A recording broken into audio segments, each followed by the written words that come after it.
Bueno,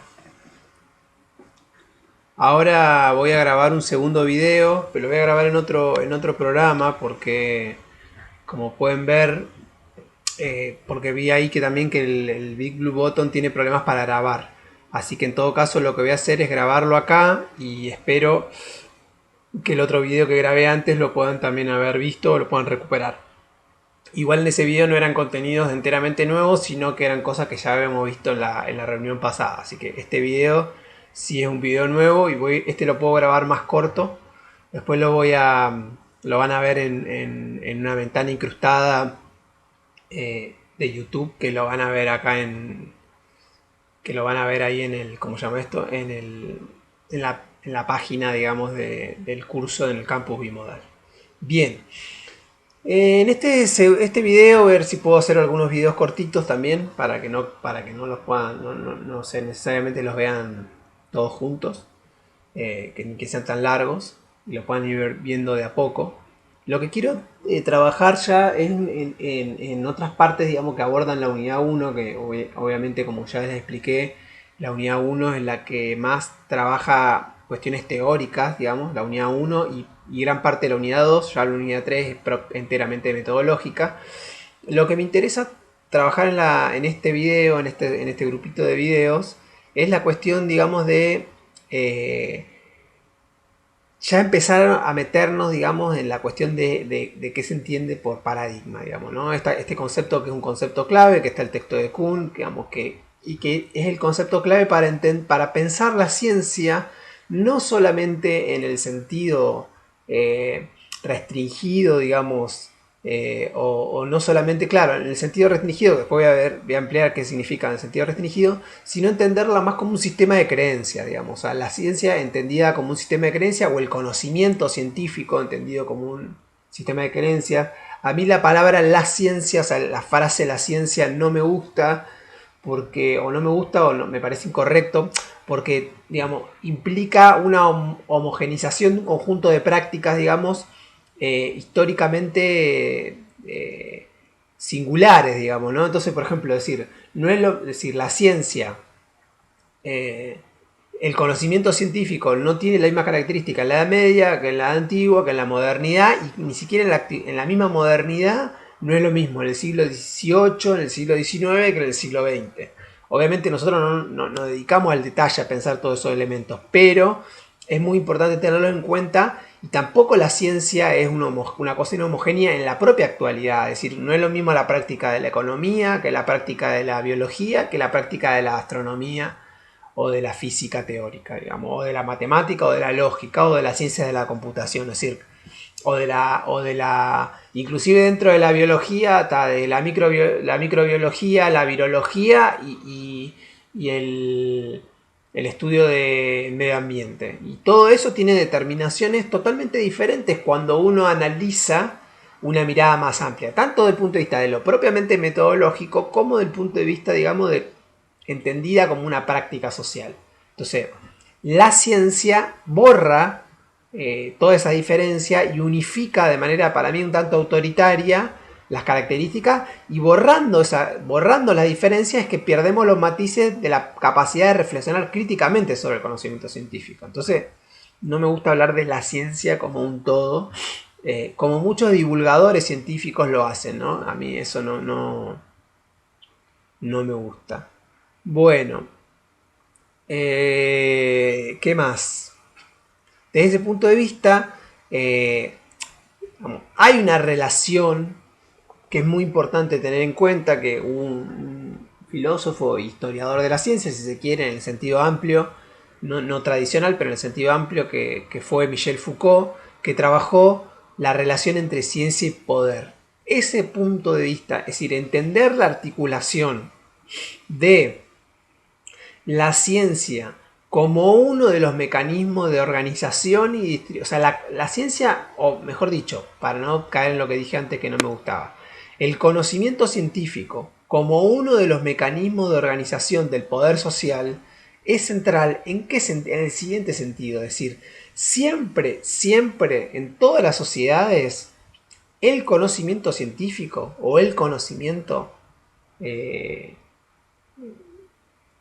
científico en el sentido amplio, fue una forma de las cuales por las cuales se organizó, distribuyó y reprodujo el poder social. No la única forma, o sea, el poder social no se agota. Es decir, la idea de saber es poder no tiene que ver solamente con una cuestión, digamos, instrumental. Es decir, como yo tengo una idea, puedo hacer algo. Eso está bien, digamos.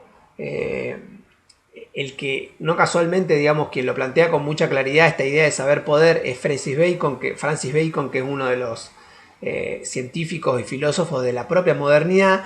Y fíjense que, bueno, ahí después lo voy a plantear mejor, pero esta relación entre saber poder tiene que ver con cierta instrumentalización de la naturaleza, por ejemplo, ¿no? Es decir, yo conozco la naturaleza y la puedo transformar. Pero en ese proceso, digamos, fíjense que no es que la naturaleza es un hecho anterior a ese conocimiento. Esto que estoy diciendo por ahí suena raro, pero lo que quiero decir es lo siguiente, es decir, en el proceso de la producción del conocimiento científico es que la naturaleza emerge como un objeto de conocimiento.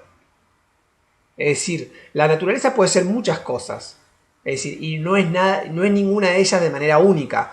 Puede ser un objeto de adoración social, por ejemplo, supongo que nosotros seamos una tribu pagana, digamos, o una tribu de cazadores recolectores de la Amazonía o de cualquier otro lugar. Bueno, entonces la naturaleza aparece como una fuente de sabiduría, como una fuente de conocimiento, inclusive como una deidad.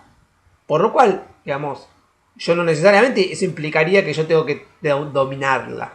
Entonces fíjense que digamos, qué conocimiento yo establezca de la naturaleza, qué tipo de conocimiento establezca de la naturaleza y qué parámetros, qué articulaciones yo tenga de ese poder de la naturaleza, modifica, digamos, también qué concepción de la naturaleza que yo tengo. O sea, no hay una relación, digamos, así como no hay, es decir, no es neutro qué concepto de la naturaleza o qué concepto de la realidad, si quieren, en un sentido todavía mucho más amplio, manejo yo y con el que me relaciono yo para pensar mi relación con ese mundo.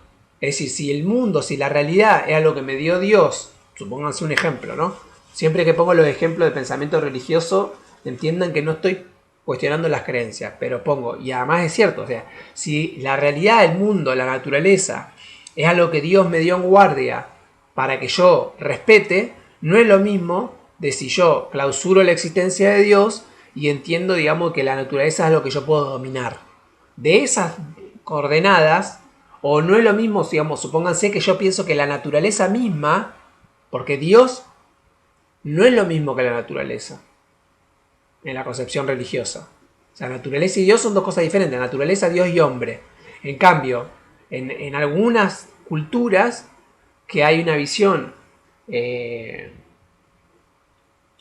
deísta, digamos, de las cosas o una visión panteísta, digamos, donde la naturaleza es divina, yo puedo articular una idea, digamos, de que no hay una deidad monoteísta, sino hay un panteísmo, digamos, de que Dios reside o la deidad está en todas las cosas. Entonces la naturaleza puede terminar siendo adorada, ¿no? Bueno, un poco el romanticismo y los movimientos hippies, en el sentido estricto, te lo digo, histórico, digamos, del siglo XX, tienen esta forma, digamos, de relacionarse con la naturaleza, ¿no? Hay una película muy buena que es una película medio de terror que es interesante, que plantea otra forma de relacionarse con la naturaleza y con la vida y con la muerte a partir de los ciclos, que se llama Midsommar, que por ahí algunos la vieron, no pueden verla. Y bueno, después, por ejemplo, Avatar es otra película donde hay otra cultura, digamos, de forma de relacionarse con la naturaleza. Pero en toda esa, fíjense, bueno, en Avatar podríamos verla desde este punto de vista, ¿no? De la relación entre cómo dos culturas se relacionan de manera diferente con la naturaleza. Me parece que ahí está un poco también el eje de la película, ¿no? Sería interesante verla desde ese lugar.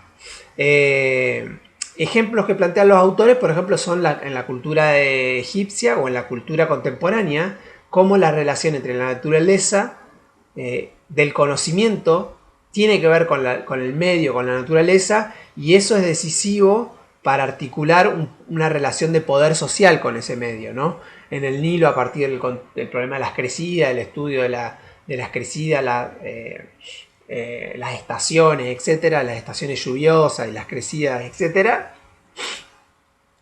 Y por ejemplo, la sociedad contemporánea, a partir de la tecnología, es evidente y abrumadora la cantidad de ejemplos que tenemos de esa relación digamos, de poder. De hecho, hoy, por ejemplo, no sé, las empresas farmacéuticas casi que tienen el poder del ejemplo que pone el autor de la bomba atómica. Es decir, si las empresas farmacéuticas no quisieran dar la patente, digamos, de la vacuna del coronavirus, bueno, muchos gobiernos estarían a merced de aquellos países o aquellos laboratorios que controlan el acceso a la vacuna, por ejemplo, digamos, ¿no? Para poner un ejemplo.